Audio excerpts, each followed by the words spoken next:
Hey, Kath, can you bring some water? We'll see what Gotta get happens that in. there. I saw it. I hope I got it in before the thing started there. What's going on, Chuck? I've been traveling, man. I've been down to Pismo Beach, California. It was Never nice heard down of there. it. Sounds nice. It's one of the few beaches that you can drive on still. It has. We used to go down there and take our quads and our motorcycles and ride the dunes. It's got some dunes, and they're pretty cool. I mean, there was one time on the dunes.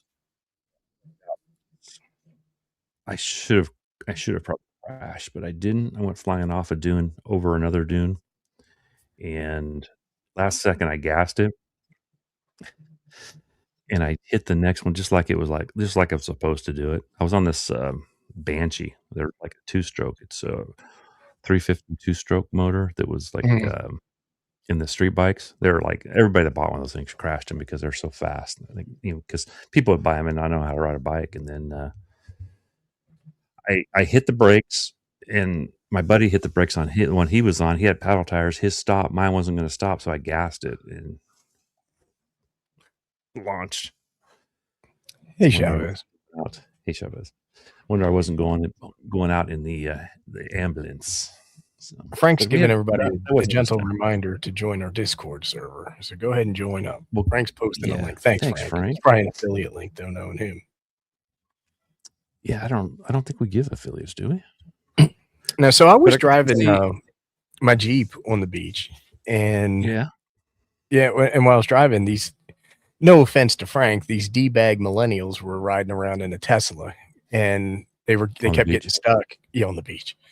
And so they were trying to turn around, and their bumper got ripped right off the front of the car because the bumper got stuck on the dune because it was steep. So I stopped the Jeep and get out, like I'm going to help, and I just go, ha, ha, ha, ha, ha. Got back in the Jeep and left. Really? It's like, that was really mean. I was like, well, they shouldn't be out here on the beach. Yeah. I don't know how it is there, but we have a ton of Teslas and Priuses and stuff like that. And those people, I cut some gal off on it, and Kathy goes, well, maybe she doesn't drive like the rest of the people in Priuses and stuff, because they're all like always cutting you off and stuff. Right. They're little bitty cars, And then the Teslas they're pretty fast. So they can pretty outrun most gas cars, at least for a little ways. Chavez is leaving already. See you, bro. So the gal passes up. She honks her horn at me. She's all pushed out of shape. And I gave her, I'm in the motorhome. It's like she had quite a ways before I would have actually really cut her off. It wasn't like I just like pulled into her. On the horn. She hasn't passed me more than 15 seconds and cussed two people off. Worse than I cut her off. So I didn't feel bad. Jimmy's joining in from Las Vegas. Hope you're having a good time. Don't lose all that money. Jimmy. Oh yeah. He's down there with John. What's up, 45? How you doing, bud? John's in Vegas too, or was. So like this is something I could care less about. Frank is saying that, wait, I'm a millennial. I'm more a zennial than anything. It's all the same damn thing. Yeah, who cares? We were trying to upgrade you a little bit there, Frank. He's there for work. That's right. Jimmy's meeting up with Jean-Luc out there, right? Aren't they going to meet up? And I thought they were going to go out and have some whiskey. Oh, look, they already made it. They did. John and I had a date the other night. That's awesome. Yeah. So I got to see the granddaughters. I got a pair of twins. Got some 10 twins down there and another one. And we don't get to see them that often. They're 6 hours away, so we don't see them as often. And got to go out to the beach. I mean, it got cold out there though. You look a little sunburned over there. Well, I was on my radio yesterday, so people pulled out. The spots weren't very big, so I wasn't going to put anything up. And the guy next to me pulled out, so I had his spot and my spot. And I've got a few hours because people can't come in until 2. So I got the FTX1 field, second part to 6 watts, and ran that for a while. I made about 10 or 15 contacts. Nice. Did pretty good. I mean, for 5-6 watts, whatever it was. I'm not sure who he's talking about, but Don's saying an idiot's an idiot, and I'm going to say he damn right. I think he's talking about those. Yeah, as long as he's not talking about me. Well, he is a Linux guy, He's got Right. enough. He told us today, I've got enough Windows computers, whatever that means. I'm actually kind of preferring Windows for certain things. I mean, What? No, you're not supposed well, to admit that out loud. well, when I want to share stuff, it's way simpler. Unless I just don't know how to do it on the Apples. Yeah. So today, what we're going to do is talk about appliance operators. Oh, And so Frank's topic. yeah, Is Frank's Frank, topic. what's the Did he topic do one today? on it? Are we talking No, about Frank? I'm talking about Frank. And I'm the term appliance having a bad time. operator is often used as an insult, derogatory term in amateur radio to talk about somebody who is non-technical. Now, listen, I don't think that appliance operators are bad. Okay, Frank, And teach me later. yeah, I think Sorry. they have a space in the hobby. But I'm guilty of referring to somebody as an Brian. appliance operator in a derogatory manner. If are You are are. you I've guilty? heard you do that before. I haven't used it as much as you have, but Frank runs a really good. He's pretty good Hey, on Brian. these pileups. I've watched him work, so I've worked him a bunch of times. Oh, I've got all kinds of comments about appliance operators in there, but it's technically used as a derogatory term towards hams that are generally non-technical. Now, when I've used it a derogatory, and I got to stop because I don't think it's the right thing to do, is that I have referred to somebody who portrayed themselves as knowing what they're doing when they didn't as right, an appliance operator. right, and we But I know could some have called people them a like that. poser, a fake, a wannabe, or any of that other kind of stuff. Yeah, Um, kind of anyhow, same. let's talk a little bit about it. So we talk about technical versus appliance operators. We got to talk a little bit about amateur radio, and there's a kind of like the dual nature of amateur radio. It's been an experimentation platform, and in the early days, amateur radio operators had to build their own equipment. And one of the stories I always tell, Chuck, you're probably sick of me telling it, is that I collect the ARRL handbooks, and I have them going all the way back to 1941, all the way up to about 2 years ago. I don't have all of them. I have a pretty good selection of them. And when you look at the older handbooks, like one of the things it does in there, it tells you how to build an SWR meter. Mm-hmm. And then the newer books basically have commercials or advertisements telling you where you can get it at an SWR meter. Buy one. Buy it. Yeah. So the focus of the hobby's definitely changed, right? To just buy, you can buy a SWR meter from China for $40, or you can invest a bunch of time making one. I'm not going to say which one's the better way to go, but I have yet to see a homebrew SWR meter that works as well. And I know somebody's going to call me out on this as one you can buy, but I'm sure there's somebody out there that can build one. I'm sure, right? I'm Far sure and few there's between, though. Far and few between, though. yeah. But then in what I'm referring to is the modern era, probably the last 30 years of amateur radio. There's been a lot of advances in commercial equipment. And the thing is that you can't build radios like a Flex these days. And I'm sure somebody's going to say they did, but you can't. You can't build stuff like even even build something like a 7300 or a DX10 or 710. It's just it's changed, right? There's some guy down in the San Jose area that does build them, and I don't. But I heard about that when like the 7300 first came out, when SDR was starting to. Now when I bought that, when I first looked at the ELADs, I had no clue what a SDR radio was, and Gary was showing them to me, but he couldn't explain it either. It was new to him too, and he's been doing this for a long time. So But yes, I mean, the radios are getting more advanced. They're getting cheaper, and that's only going to continue, right? We're only going to see more and more SDR type radios in amateur radio, and the price point's going to go down. So what we don't want to do is ask a question, which one's better? Like, should you be like this engineering type pocket protector wearing nerd type, or should you be an appliance operator? And I think most people are probably a little bit of a combination of both. What we care about is people being good hams, good stewards of the hobby and having fun, right? I mean, I don't care if somebody's technical or not. I don't care if somebody's an appliance operator or not. Yeah, and you don't have to be like we sell antenna kits because we want people to learn how to make antennas. Right. Because the antenna is like the one thing that you can make, depending on, I mean, you can make all kinds of antennas. I've made Yagis before; they're not that hard, but the wire antennas are pretty easy for people to make, and that is the one thing that you can do to your system to improve your system. I and have mean, fun. yeah, and like when Don and I were talking about the delta loops are pretty easy to put two together and get some gain. I haven't done it, but it doesn't look too hard to me. I know my buddy Steve, the Green Mountain Maniac, used to do that, and he used to just kill it.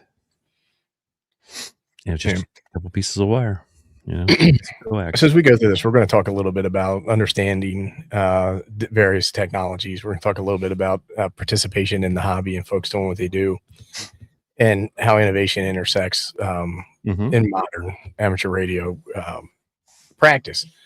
And like I said, it as long as you're having fun and participating in the hobby, not being a lid, not upsetting people, that's really all that really matters, right?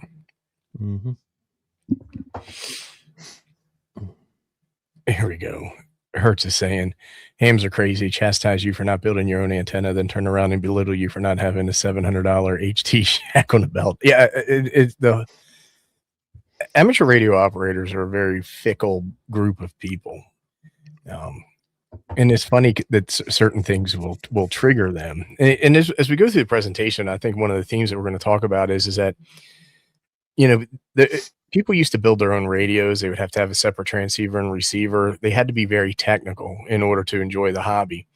And then when they see people, hey, I bought my antenna, I bought my radio, I bought my SWR meter, they start to think that, hey, this hobby is being dumbed down. Now, a lot of these guys are really smart and they can operate a computer, but there's lots of guys who cannot configure digital modes, right? And so they look at digital modes as being beneath them and will be derogatory. Well, I don't want no computer making the contact. It's my skill that makes it. And they go on that rant. Well, you know, my rant is, don't tell me you made these long distance contacts and then end up telling me it's FT8. Come on now. Right. Whisper can make long contacts, and it's what, 1/10 of a watt or something. Yeah. So we have the origins of amateur radio are definitely built around technical experimentation. So the early radio operators, they built all their equipment, and they had to have a pretty good understanding of electronics. They had to have a pretty good understanding of RF. You know, they had to have all this operating discipline. And you know, it's funny because my wife's uncle, and he's in his 70s now, and he told me that he got offered a really high level engineering job right out of college, and they told him they offered him the job because he was an amateur radio operator. I don't think today that having your amateur radio license carries the same social prestige that it used to. It might be like this more of this. Not one of these nerds, but I don't think it has the same. You know, the test is significantly easier, right? When I was in high school, you had to take some kind of electronics class, I think, because I took one, and it was like the slide rule stuff, and I hated that one because I didn't want to do that. But I don't think any of that stuff's. I mean, nowadays around here, you're lucky if unless it's in a school that's you know, kind of focused towards the electronics, you know, jobs like that, plumbers, carpenters. Right.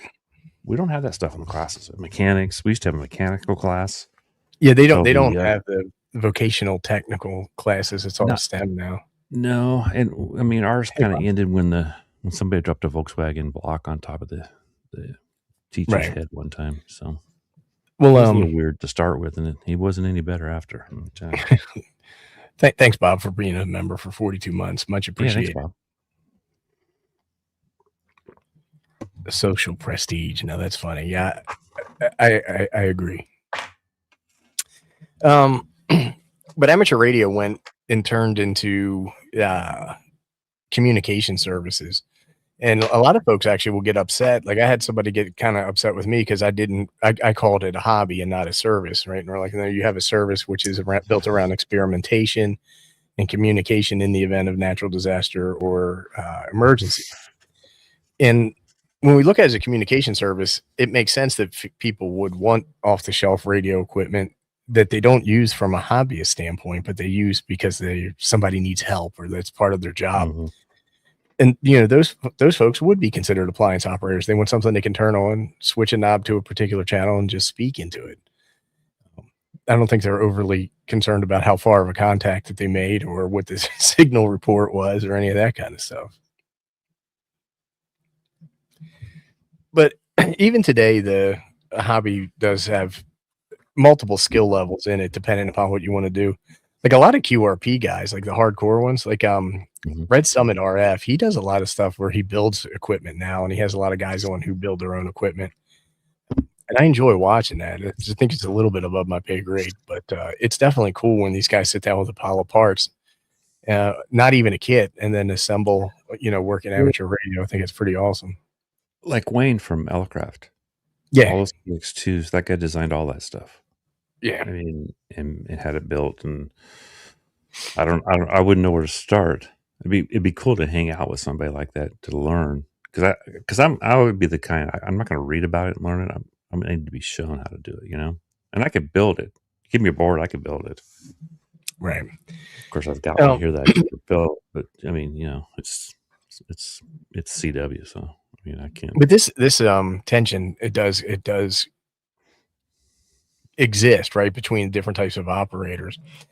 And you see it again, and I'm not picking on QRP people this time, but QRP people who build their own equipment, I was like, well, there's an elegance and simplicity into me building a kit that weighs X amount of ounces and requires like a 9-volt battery, and I can go out and make contacts all over the world. But then you have somebody else who goes out and buys like a I don't know, a DX 101, and has all the bells and whistles and all this fancy equipment for tuning, noise suppression, filtering, and all that kind of stuff. We are Bricker.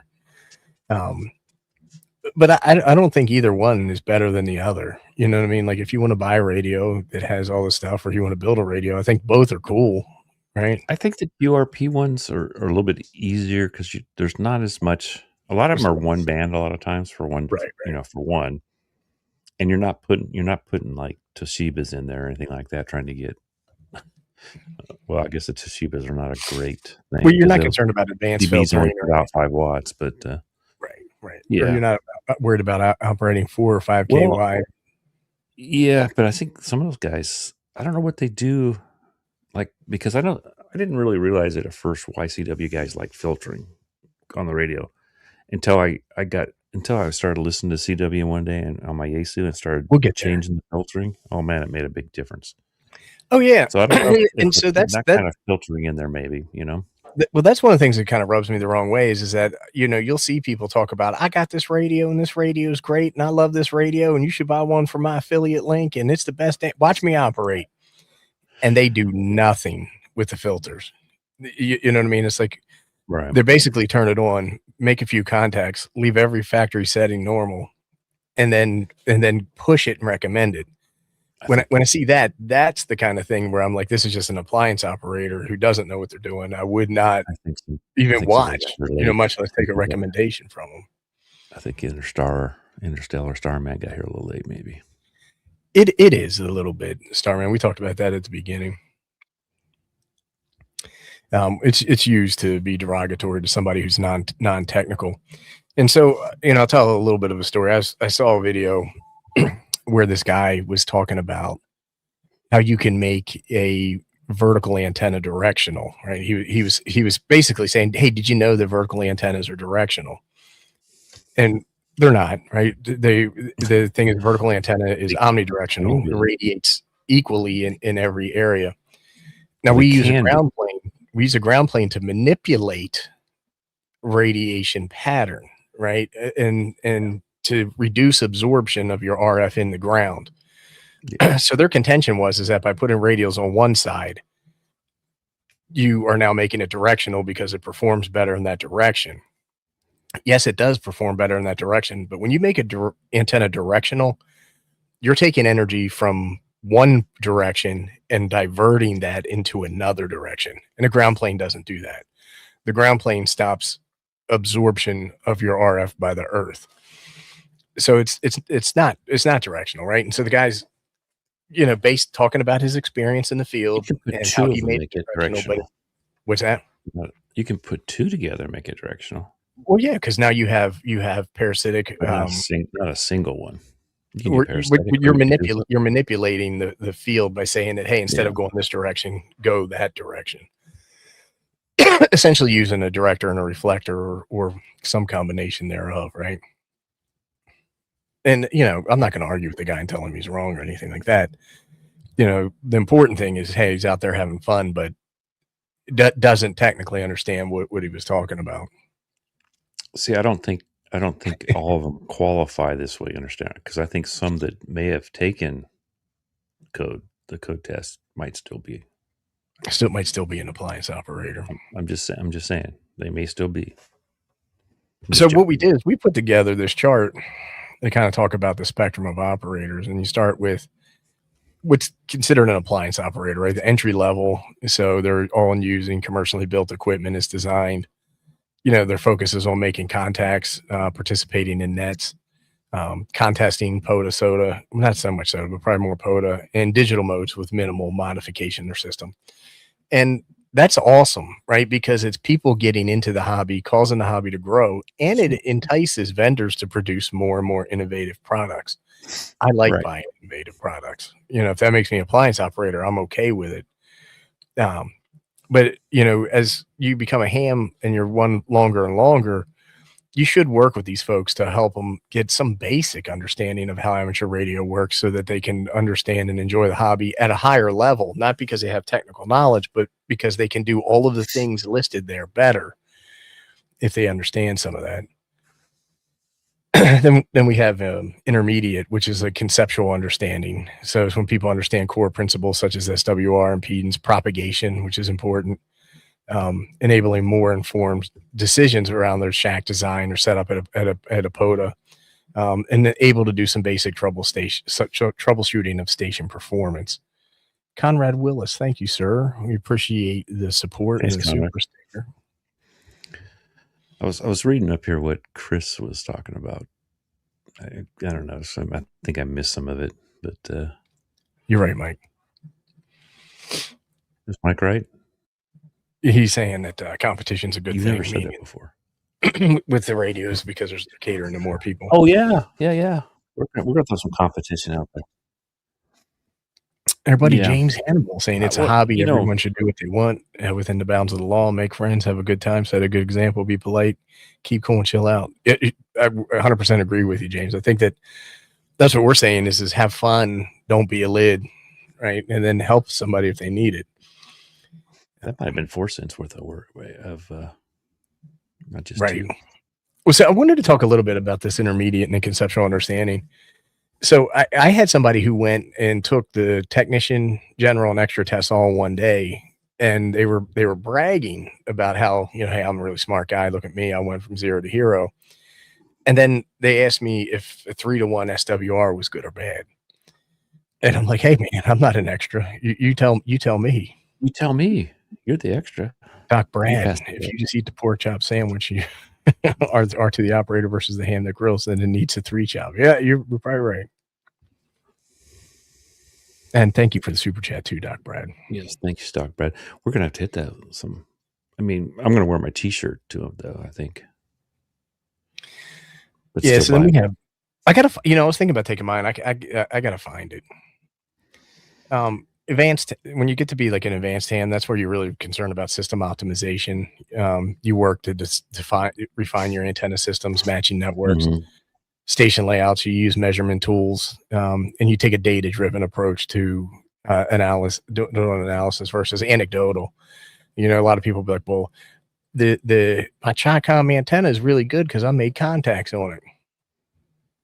So, yeah. And then you have the experimental level, right? So that's where innovation and contribution. This is where people push boundaries, get new features out on the market, design systems, design software. Good example is that Noise RF, right? That AI-based tool that helps clean up your signal. There's millions of examples, but that's really when you're at that experimental expert level. Those are the people you see talking at HamSci or PACCon, right? Right. Yeah, the thing is that Mike, the 3-to-1 isn't necessarily bad. All of it is It's acceptable. It depends. So like I was helping somebody with a 9-to-1, and when they set their 9-to-1 up, they swept it, and they're like, "Hey man, this antenna sucks. It's above 3-to-1 on a lot of frequencies." And I'm like, "Bro, you're supposed to use the antenna tuner with it. It's fine." Right.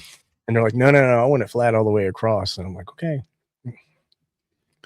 Well, that's our Poseidon, the way we got it set up. The reason I wrapped so many ones, I was trying to get as close to 3-to-1 as I could because that's what's in your radio. So, yeah. Chris, our buddy W8OX, he's saying he's tired of seeing Chinesium shit being touted on YouTube. Here's my take on it, and this gets me in trouble with some other folks, but when people are on YouTube telling you how great a piece of equipment is and coupling it with an affiliate link and telling you that you should buy it, that's a red flag. The next red flag is that if you never see them using that said equipment, right? If it's so good that I'm telling you to go buy it, but then you never see me using it, that's where there's a problem. I've done a few of them, but I kind of steer clear because I don't. Well, there's some stuff that's pretty good. Some of it's not too bad, yeah. But like I use our stuff mainly. Yeah. Well, I had a really nice Chinese SWR and power meter I did a video on. I love it. Mm-hmm. I use it all the time. It was cheap and it's great for me. And then I shouldn't admit this on air, but I have a tuner. I have an auto tuner that is a Chinese, and it runs off of a battery. It's got a battery charger in there. It can do 100 watts, although on some of the bands it says only 50 watts. I still run it at 100 watts. But I like it. You know what I mean? Like I have zero problem with it. Now there's other Chinese tuners that I've had terrible time with. So it really just depends. Our buddy Don. Having fun. Don, are you still going out and doing POTUS? I don't know if Don's still doing POTUS. I've talked to him a couple times. I'm sure he's smoking a cigar no matter what. Here we go. Yeah. Start. That's a given. An auto tuner. I do sometimes. Like when it's rare that I do it, but if I operate portable, like when I'm on vacation drinking beer set up on the back porch of a rental house, I use an auto tuner because I'm being super lazy. You're gonna I admit it, but I don't want to talk about it. Right? It's like riding a moped. It's fun until your friends see you do it. Right. Well, those mopeds are pretty fast. When we were in high school, my buddy's dad had a moped. And so after school, we would go over his house every day. And then we had a course that we would race to see, and somebody said there was a stopwatch and time you. And we had about an hour before his dad got home from work. And so we'd go over there and ride the scooter around. And then one of my buddies got pulled over by the police on the moped. And he didn't have a driver's license. And none of us did, but he was the one that happened to get pulled over. So then the cops show up and put a stop to it. We all got busted.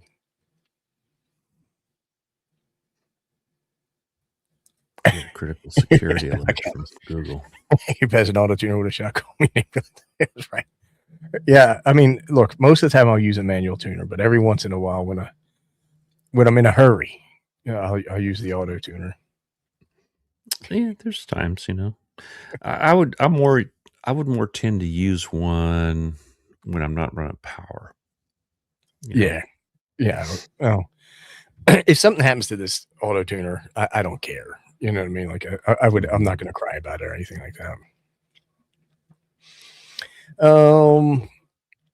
So here's the core of the debate around, are appliance operators, are they helping or hurting the hobby? And when I sat down and really thought about it, I actually think they're good for the hobby. It's more participation. It's more activity on the bands.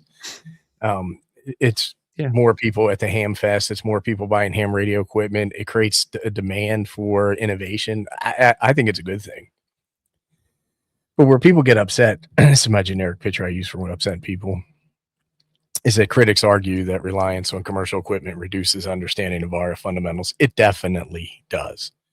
It leads to poor system design choices and diminishes technical competence across the hobby. It definitely does. I think that hams today are less technical than hams 20 years ago, 40 years ago, 60 years ago. But I also think that the average American is less educated than they were 20, 40, and 60 years ago. Like when you look at, high schools that have kids that can't read, you know what I mean? Like what's going on there? Everything, it's not just amateur radio. Everything has been made to, appliance operators. Like somebody was putting in the chat earlier today, they were saying, when you got a car, you needed to know how to change a tire and you need to know how to change your oil and spark plugs and brakes and all that stuff. Nobody does that anymore. People don't even change the battery when it goes dead. So my wife, when we first got together, I was managing a gas station and doing mechanical work.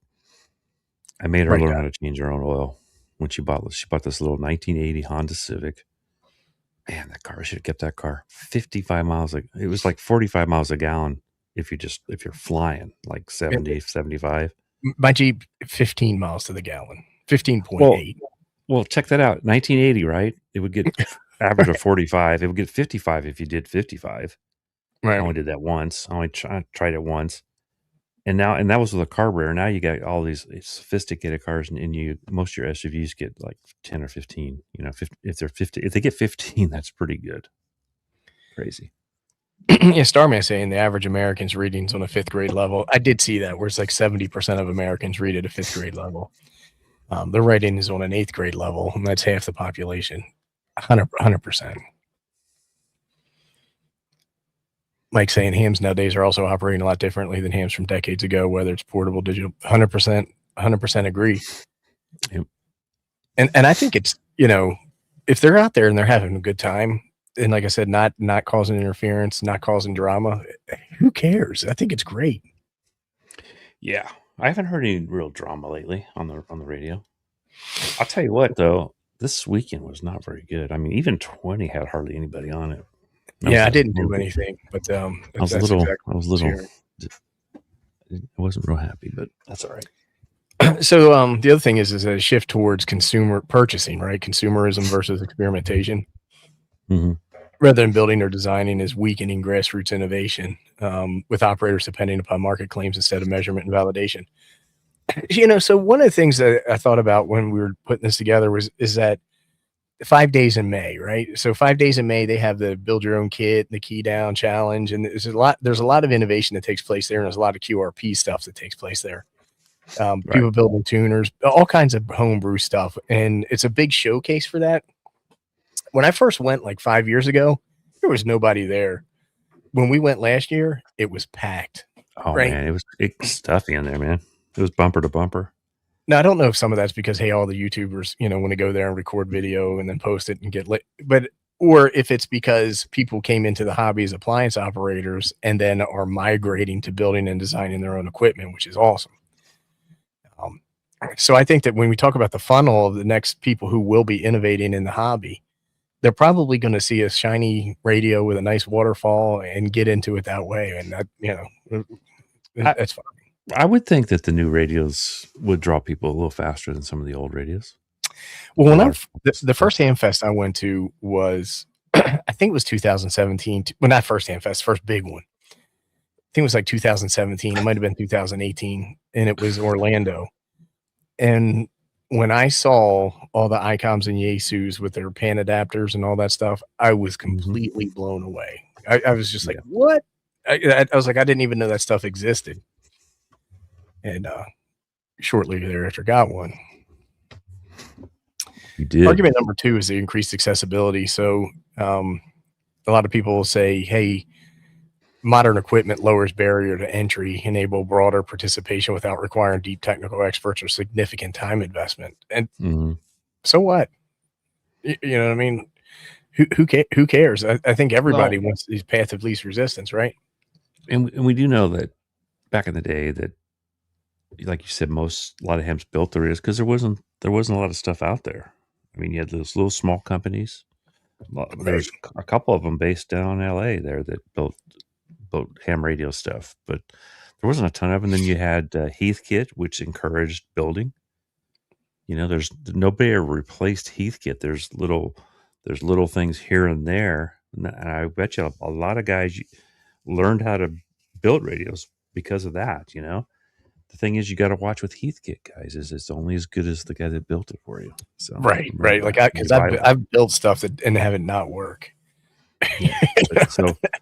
But that was I mean, I remember Heathkit as a kid. You know, I didn't have any money when I was a kid. And I was, you know, grammar school stuff. But I remember it, and I was like, I think it'd be cool if they were still around, something like that. And there is little things around. Like Ellercraft used to sell kits, but they've kind of gotten away from that a bit. I think also. I don't know if they even sell kits anymore. I think they still sell like sell little kits. Like right. I did a 1-to-1 and a 4-to-1 or something kit that they sold. It was kind of cool. But I don't think they sell like the KX2 as a kit or anything like that. I think you can add things, but they made it pretty easy too. It wasn't like your, you know, what did I build that was pretty easy like that? Well, I built that. What's the radio we bought? It was that brand, but it was their old 40-meter one, the one we bought at the show. No, the one the one from India. Oh, the HF kits. Not HF kits, the HF signals, right? No. Yeah, it's HF signals, I think. Oh, you're talking about these things.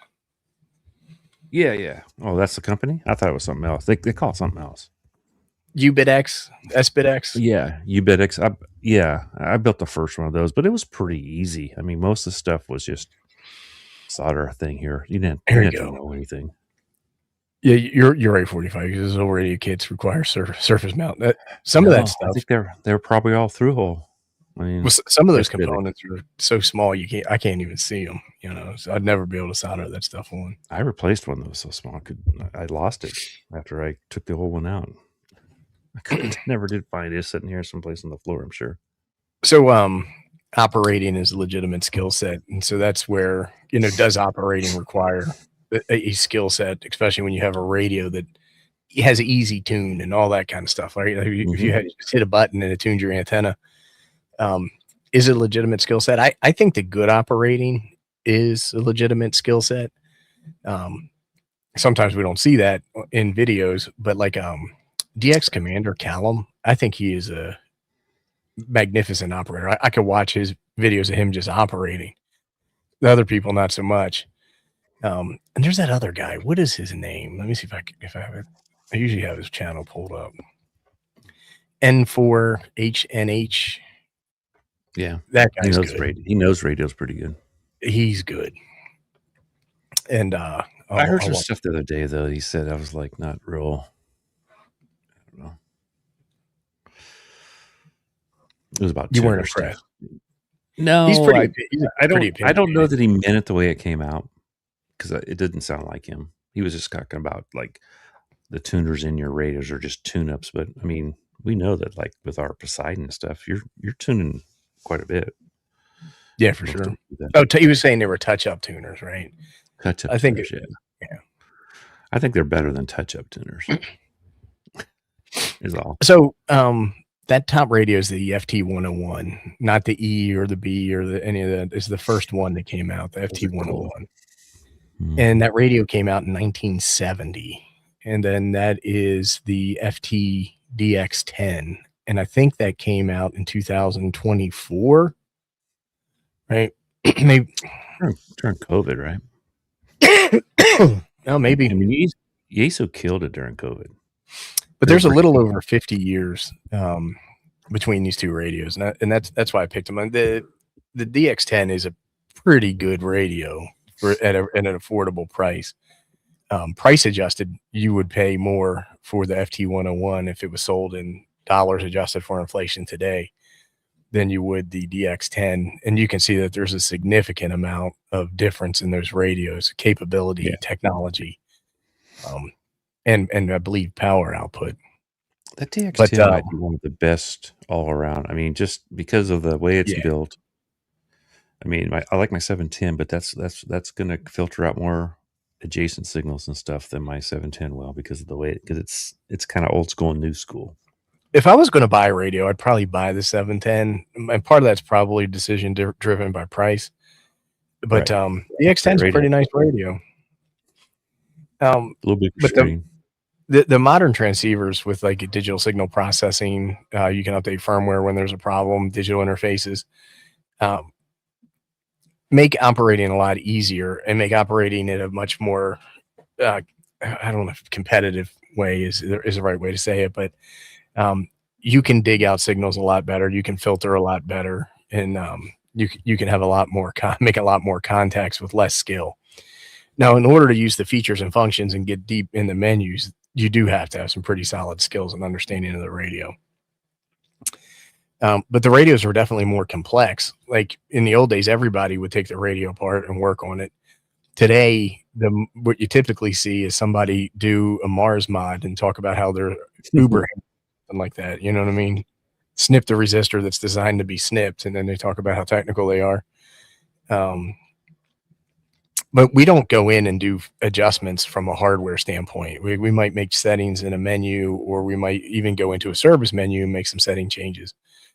But it's rare that people go in and actually do hardware electric modification of their radio, right? Look, Inner Starman's trying to start stuff here. Look at this. See, so I'm calling him out, man. I actually think the guy's really good, but I didn't. That comment to me is they're a little better than a touch up. At least my Yasus are. I don't know about other brands. Yeah, I refer to a 3-to-1 as a touch up tuner, but that's just me. Like if I'm going to do some tuning, I want a manual tuner. Oh yeah, I mean but I have to tell you, my 710 tuned almost every. From it wouldn't tune 40, but it tuned 80.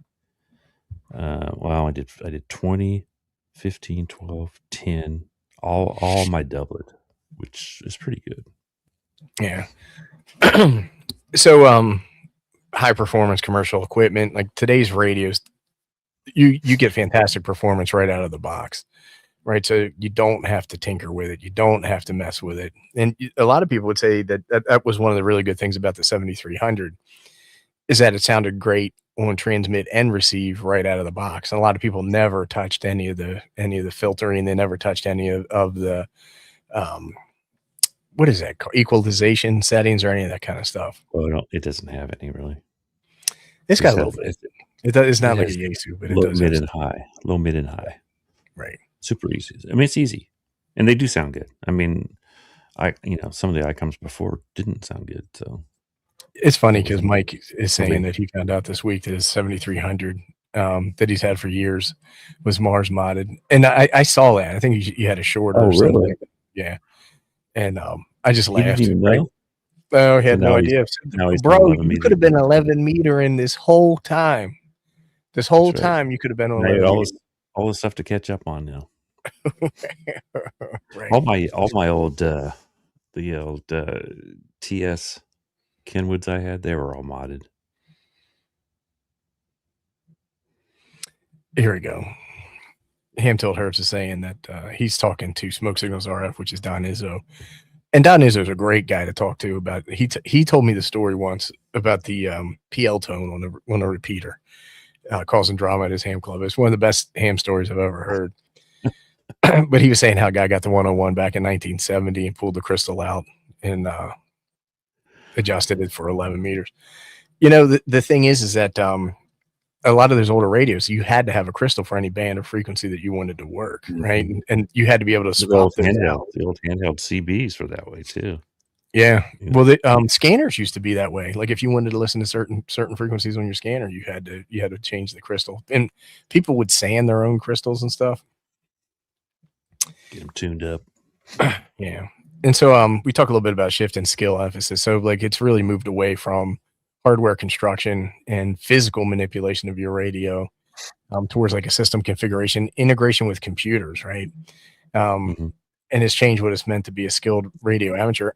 I got to tell you, man, sometimes I see videos where guys have their radio and then they're taking cat control and they're splitting it in some piece of software. So I got cat logging for me. I got cat control on my radio. I got cat control in this. And it gets pretty complex. And I'm like, that's pretty hardcore. You know, when they have like 5 pieces of software integrated with their system, I think it's pretty awesome. Yeah. You know, I think the new radios can help with the pan adapters and stuff. I think they can help people because when I first got it, who knows how many people I missed just scanning through. I didn't hear anything, and all of a sudden you stop, and then you find out, oh shoot, I can only hear one of the guys. And The pan with the adapter pan makes adapter, man, you don't operating miss stuff as easy. much more enjoyable. Like when people are like, "I don't need that. I tune with my ear, boy." I mean, that's awesome, but I think they're just saying that. You know what I mean? It's like, who wouldn't take the pan adapter if everything was the same price and power and all that? If they were the same, one had a pan adapter and one didn't, you would take the one with the pan adapter every time. Evening. Howdy, Cagnich. Yeah, I think it just makes it easier. Yeah. I mean, I didn't have anybody. I was used to CB, and you just, channel to channel. So you weren't, either somebody was there or they weren't, right? But on a radio, you could. I mean, I had one when I first started. I had a 10 meter. I had two 10 meters set up, and I could talk to one guy in Florida and one guy in Alaska, and I was listening off both antennas because I couldn't hear either one of them without. I thought you were going to say you could talk to yourself. Well, I did. I went around the world and could hear myself a couple times. That's because I was running a little a little juice, So, talk a little bit about information explosion, signal versus noise. Access to information has increased, but so has misinformation. And we put online platforms such as YouTube, forums, social media have dramatically lowered barriers to learning, right? Enabling rapid dissemination of techniques, reviews, and operating practices. But there's acceleration without verification, right? So content's often consumed and repeated without validation. And so and it goes back to the story I was telling earlier about the guy saying that he could make the vertical antenna directional. He probably saw somebody else say that and think that. And now he thinks he's being smart by telling other people that, when it's just not accurate, right? Right. What it does is it leads to widespread acceptance or simplified or incorrect explanation of RF behavior and station performance. And that's where you hear things like, "Oh, you can't do DX on this type of antenna," or you can do NVIS on 10 meters, and just that kind of stuff. Right. I mean, you could do if it's just a lot of times DX is luck. Right place at the right time, and with the antenna in the right place too.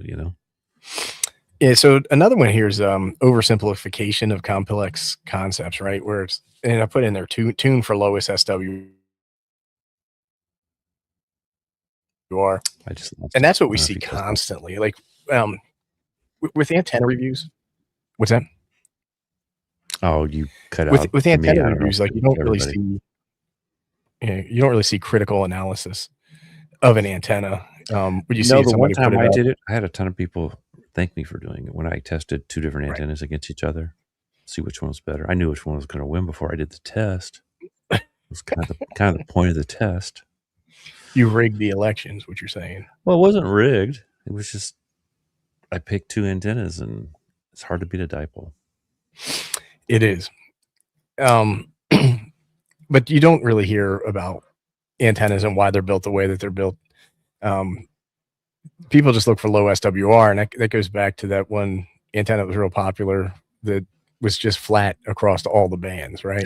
Right. And it's like, bro, well, there's low SWR and there's low SWR. There's two different things. It's not supposed to be low across the whole band. Not from 160 to 6. But people will get this antenna sent to them, right? And then they'll review it. Like most reviews are really just commercials, and then tell you how great it is and how you have to buy one. And that's probably a problem. Then we have expertise, dilution, and echo chambers. So a lot of times exuberance is mistaken for expertise, right? And people will be like, "Oh, well, this person is super popular, so they must be right." When that's not exactly always the case. I would say don't get information from a single source, regardless of who it is. I would look for folks who consistently give good information from a credible perspective, and then balance that off of somebody else with similar characteristics, right? Yeah, Darren McLaren. Not when the band is good. I don't remember. Was there something else? Was he referring to something? Oh, he's up here. Right antenna need. And maybe they're talking about the 50 or 100 watts on 27 megahertz. You're supposed to use kilowatts, multiples. I was trying to find out what he was talking about. God, he's killing me. So we talk a little bit about where friction actually happens and misapplied recommendations.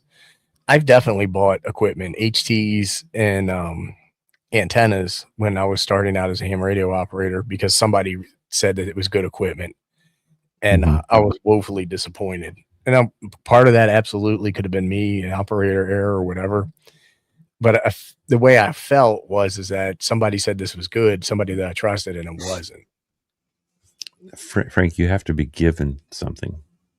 That's what he's talking about. You weren't given. I don't think we gave you anything. I did give you one that you met.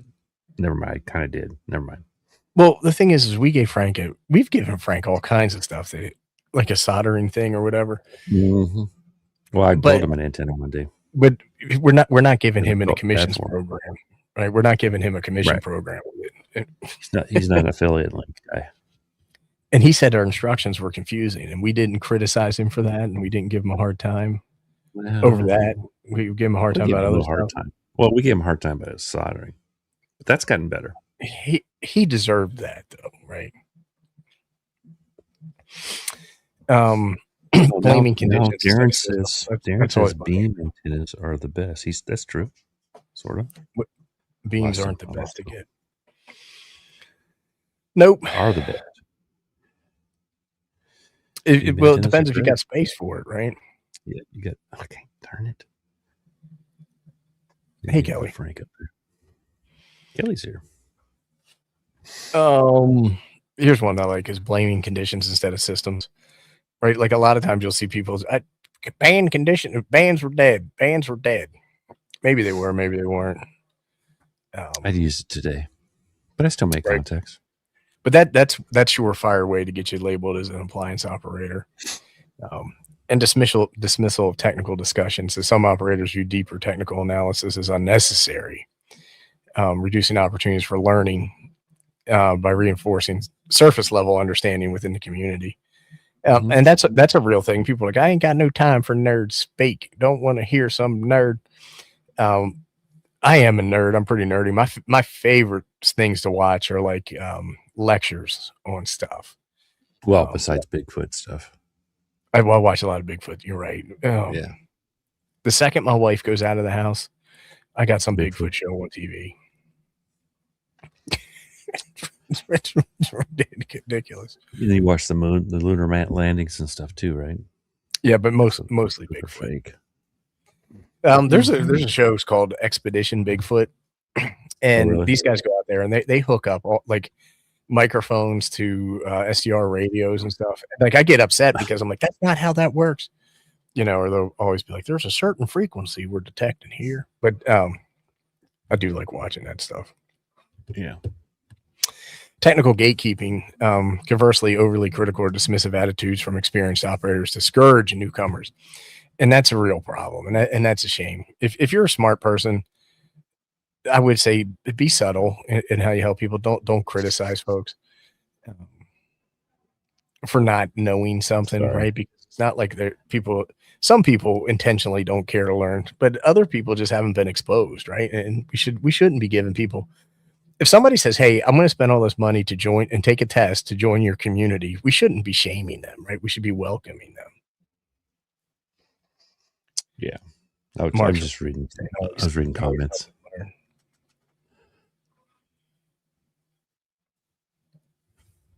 Been deleted. He's saying at least gatekeeping is less of a problem now with the internet. I don't know, man. Like I get gatekeeped all the time.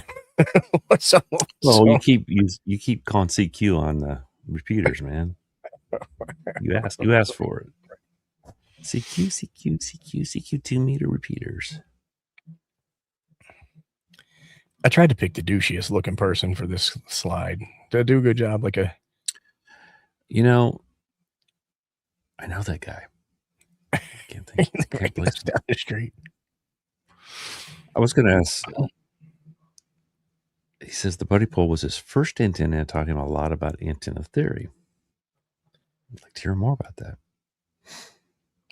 Yeah, was able to learn a lot about antenna theory with the nano VNA.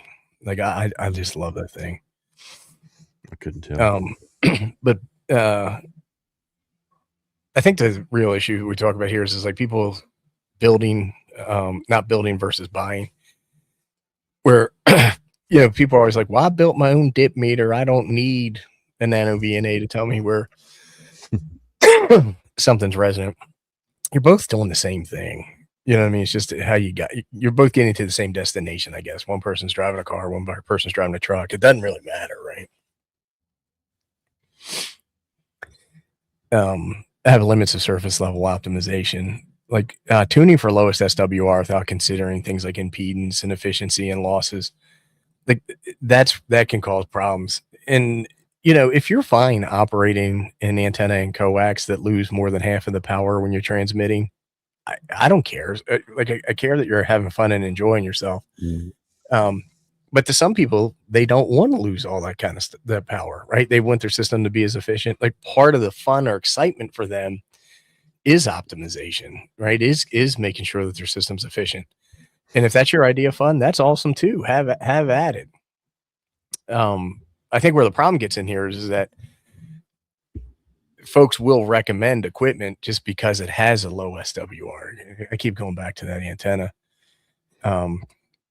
that was flat across all the bands because it's not an efficient antenna. You're definitely losing power. But people are like, well, I made contacts. If that's what you care about, then that's what you care about, right?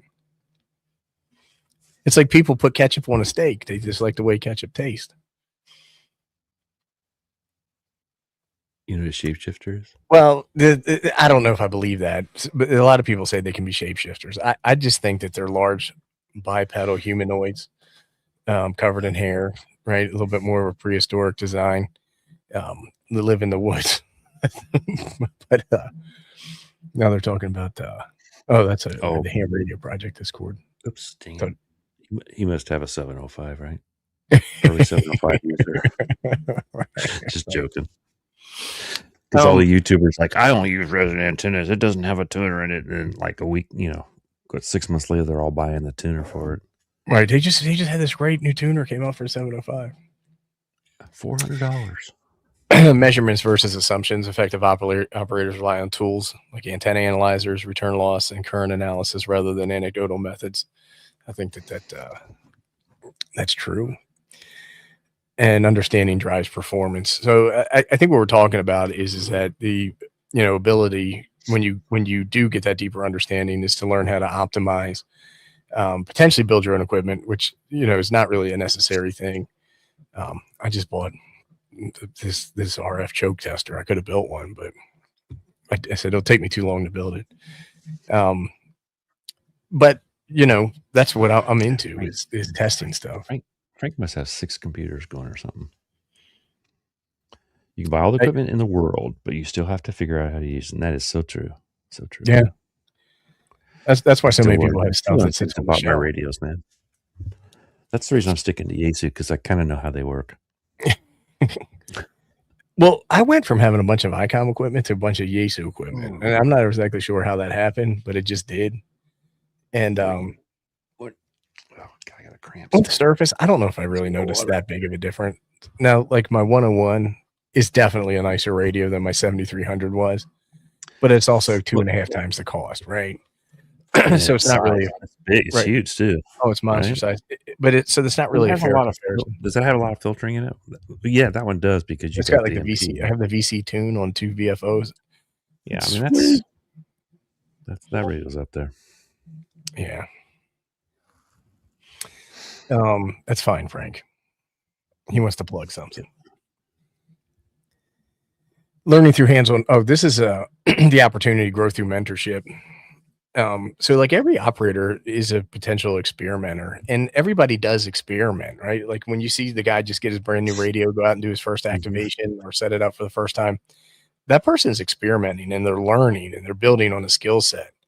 And we shouldn't be calling them an appliance operator, because that we should call them new to the hobby, right? And then what we should be doing is saying that, hey, I did something similar and this helped me out, and working with them, not being critical. Right. Elmering is a way to grow not just an individual, but a hobby in and of itself. Because if somebody joins the hobby and then they become very technical, hopefully they pass that on to other people, and it becomes like a continuation type thing, right? Right. And then we have learning through, oh my gosh, I didn't realize the time, through hands-on experience, We'll go harder incremental tonight. experimentation, adjusting antennas, is how you learn about all of that stuff. And then I like that barriers are lower without lowering standards. And I think that with the test, we have changed some of that and we have lowered some standards. But it gets more people involved in the hobby and it creates more opportunity. And I think it creates more fun. I think we probably covered most of this. So I guess the conclusion, does it even matter when somebody calls somebody an appliance operator? I think that it's less valuable to do that. I think it discourages people. I think it's probably not cool. Now, if you want to be mean and you're trying to insult somebody, maybe it's okay to call them that. But I don't know, blanket statements like that probably are not helpful to the hobby. Yeah. Operation and understanding are complementary. Effective amateur radio practice combines skill with technical awareness. And as you progress in the hobby, like I look back at stuff I did a couple years ago and I'm like, man, what a dumbass I was. Right. And that happens to everybody. Like you're constantly learning and growing. But like I was saying earlier, that continuation, like somebody Elmers you, you Elmer somebody else. That's a sustainability that continues with our hobby. And it's based or predicated on that knowledge transfer. But like I'll talk to somebody who's asking me questions about antennas, and they might tell me something that they're doing that I have no idea about. It's really crazy because the scope of what amateur radio encompasses today, Elmering can and should be bi-directional, right? It can go both ways. Yeah. So I guess just to kind of close it out is that we should engage with each other. We should learn and we should share information and just enjoy the hobby, be buddies with folks, and hopefully we all grow together, right? Yeah. Speaking of engaging, if you guys are dating, come see us. We're gonna be. We'll actually get it out there for you guys where it's gonna be. Make sure you're in our Discord. Yeah, check out the Discord linked in the description. But like I spent the last couple of days building these things. Yeah. You got a new appreciation for those now, don't you? Oh my gosh, dude, my hands were killing me. I made this one a little here. I'm gonna go on a big screen. I made this one a little different for me. What's different about this one is that on the dipole whip connectors, I bought these adapters that go from 3/8 to 10 millimeters, so I can use my Chi-Com whips on there. And that's more to show you guys. We're not going to offer those. No, the standard here is 3/8 but it's easy enough for anybody to just switch those parts out. And these boxes come completely apart, and you can make modifications and all that stuff to them. But I should have looked at your build again. Make sure you did it right. I sent you pictures, man. I know, but I forgot to check one thing because I did it wrong, and I'm the one that designed it. So, I mean, you got to make sure you put the washers in the right place. Otherwise, dude, I did it right. I took the one you sent me and I said, "Hey, is this right?" Yeah, but you should have left a part out of it. I left the washer out somehow. I must have ran out or something. Yeah. You were trying to shortchange me. You were trying to shortchange me on that, I guess. But these things, I can't wait to get this thing tested. Yeah, they're cool. So we're going to a little different route. We're putting the regular couplers in these things so that you have plenty of thread and plenty of meat in there. But, I don't trust the melt-in stuff for something this big. Yeah, to tell you the truth. Tim, I got you on the list. I've had little stuff not work very good with the melt-in stuff. It could have been me too, but is Tim getting? I don't like that heat press stuff. I like the way that we did it on these. The way that we have the bolts countersunk into the print, and I got them really tight. I mean, they're getting them in there. They don't fall out. Let's just say they don't fall out. I had to do some dirty talking to get those things in there. Yeah. He's going to have to get a new hammer. These are cool hammers, guys. Icon. I have one of those somewhere. Harbor Freight. It's pretty hard. I mean, I wouldn't slam it on a bunch of bolts all the time, but it's about 10. It's 16 ounces, so it's a pound. All right, Mo, I'm good. Thank you, everybody, for being here. We totally appreciate everybody joining in and participating. You know, I don't know if we're going to do Saturday or not. Ape's going to be out of town. I may look for a guest or something. We might just BS or something. I don't know. All right, I'm hitting the button. Just in case I probably will be out there. Later, everybody. See you guys.